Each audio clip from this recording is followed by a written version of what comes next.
We've asked, who am I? But a deeper question is, why am I here?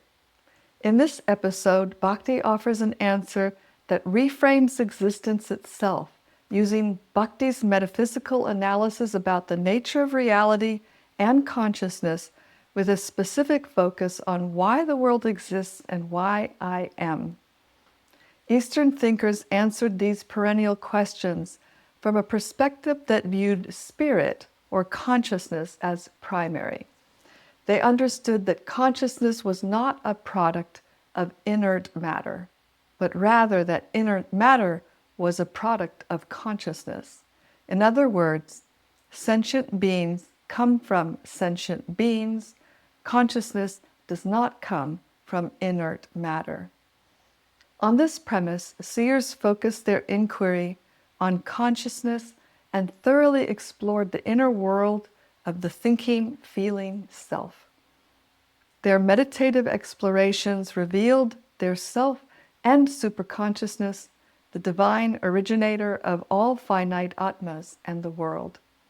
From their deep dive into the nature of consciousness, those sages came back with a first-hand experience of spirit and the nature of reality to say, you exist for a reason.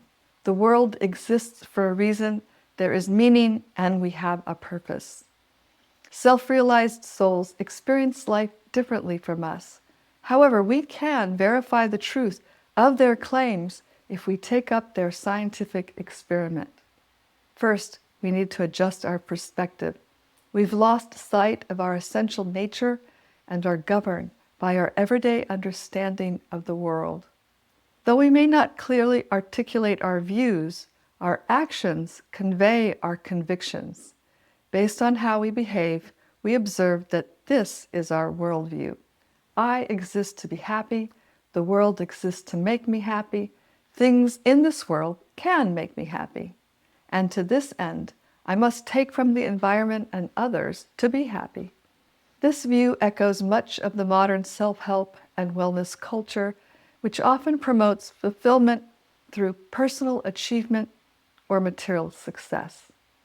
The problem with this worldview are several. One, it ignores the existence, nature, and needs of the real self, erroneously believes that temporary things, places, and pleasures can give happiness to the self, and it has not acknowledged that the world of matter is a foreign environment for spirit and is a place of suffering.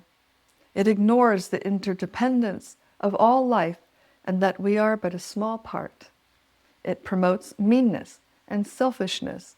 It doesn't acknowledge that we're not self-created or self-sustained, but we are dependent on a power greater than ourselves. The experienced sages asked us to change our angle of vision and align with the natural laws so we can take advantage of why the world exists. They say you exist to love, and the world exists to teach you how to love purely and wholly. Their perspective is based on several premises.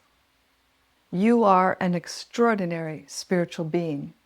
Your human body, rarely gained as we reincarnate through different forms, allows you to spiritually awaken. You're not the center, but a part of the whole. By giving and serving others and your whole source, you will be joyful. The world's resources are to be shared by everyone. Though the world was created so you can fulfill your material desires, its primary function is to facilitate your culture of divine love for the sweet absolute. One of the Bhakti teachers wrote that this creation is a love affair. When I first heard this, I was struck and really moved. But through the years, this understanding has grown as I've progressed on the Bhakti path and can see and feel the truth of this vision. The creation is a love affair for two reasons. It exists to allow us to fulfill desires and reinstate ourselves in our true position as loving servant of the divine. And through the creation, our divine source has given us facility to try to enjoy. And when we gradually understand the functional impossibility of locating happiness here, we have knowledge from sacred texts, saints, and seers about how to become free of the suffering caused by the bondage of time, space, and the merciless laws of nature, and become reinstated in our normal, free, spiritual position beyond matter. When we gain these insights into the nature of our existence and the reason the world exists, a fresh beginning to our lives can unfold.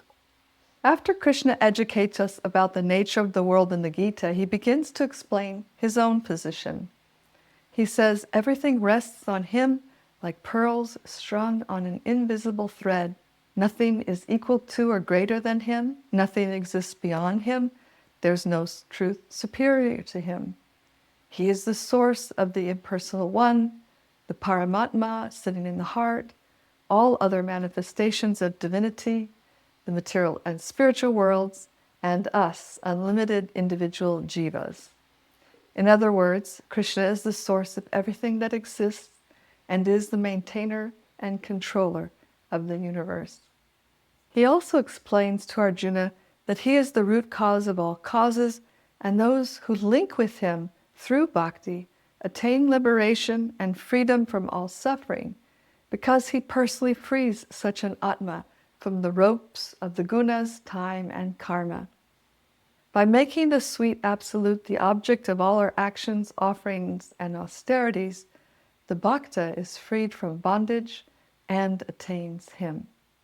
This is possible, Krishna tells Arjuna, when the Atma fixes his mind and intelligence on him. And to help us to fix the mind, Krishna explains that though there are no end to his shaktis or power, we can always see him in the world. He's the taste of water. Don't we drink water all the time? He's the fragrance of the earth, the light of the sun and the moon. He's the intelligence of the intelligent, the seed of all things, the life of all that lives, the power of the powerful, the syllable Om. Of weapons, he is the thunderbolt. Of things that compel, he is time. Now he ends this section of the Gita by saying that Arjuna should know that every being and thing that possesses power, beauty, or true excellence is but a spark of his splendor. Knowing something of his infinite auspicious attributes and his absolute control is meant to generate a mood of bhakti. When we know the origin of ourselves and the world and acknowledge how we are being maintained, then naturally we'll feel gratitude and affection for our source. These verses of the Gita, along with the more elaborate stories about Krishna's life in the Bhagavad, nourish a bhakti practice. Bhakti directs us to hear about and remember the sweet absolute toward which we should develop love. The narratives of Krishna allow us to bond with the absolute, whose emotions our own emotional life dimly mirrors. Nowhere else is the personality and psychology of the Supreme revealed as it is in the Gita, and the major source text for Krishna Bhakti, the Srimad Bhagavatam. We learned the Absolute is like us. He's a person with an emotional life. He's like us, but he's perfect, a perfect person. The descriptions about the psychology of the Absolute catch our attention and draw us to him because of his human-like activities.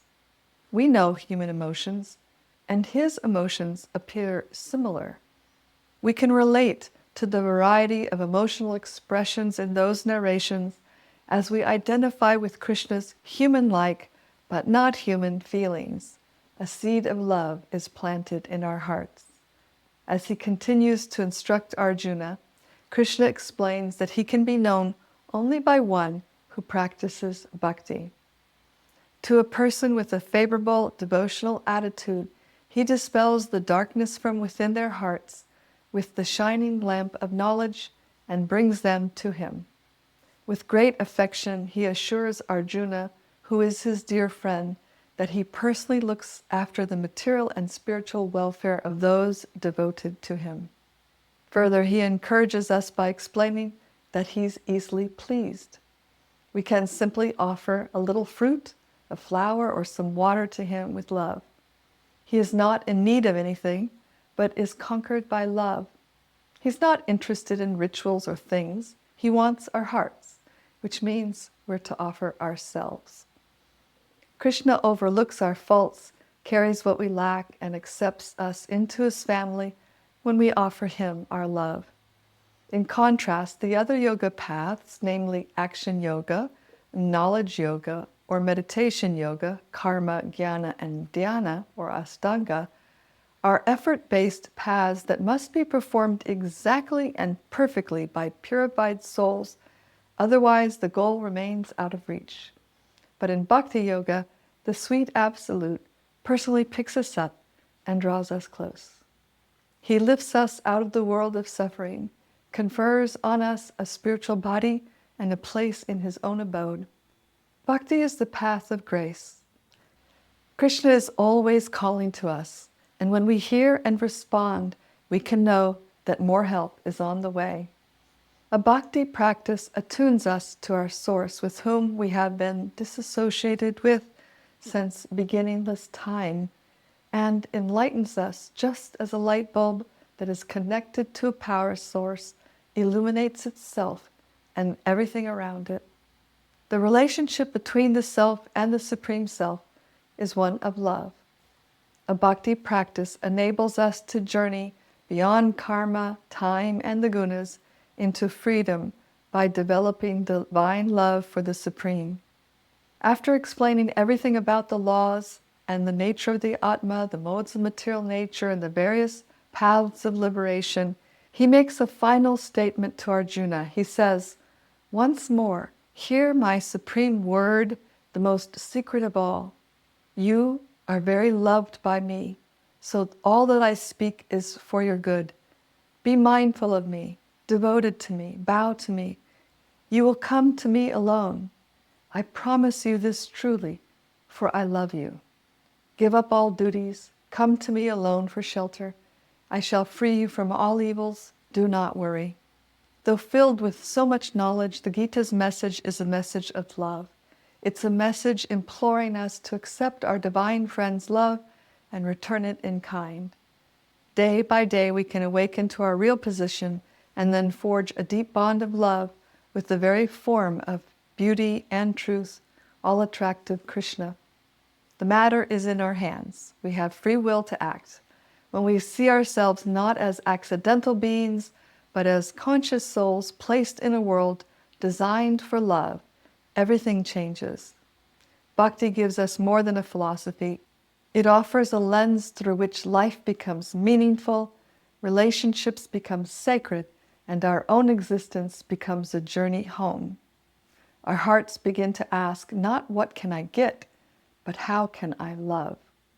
Thanks for joining me on this journey into the metaphysics of Bhakti. I leave you to contemplate. When you look at your life, not as random chance, but as a purposeful journey designed to awaken love, how does that shift the way you see yourself, others, and the world around you? If this episode gave you a new way to see the world or helped clarify something stirring in your heart, I'd love to hear from you. Please make a comment below or reach out through my website. And if you'd like to explore more about how Bhakti leads to love, check out the next episode where we go deeper into our meeting with the Divine Friend. Until next time, stay thoughtful, stay inspired, and keep exploring Bhakti. Svastiyastu Vishvasya. May there be good fortune throughout the universe and for you.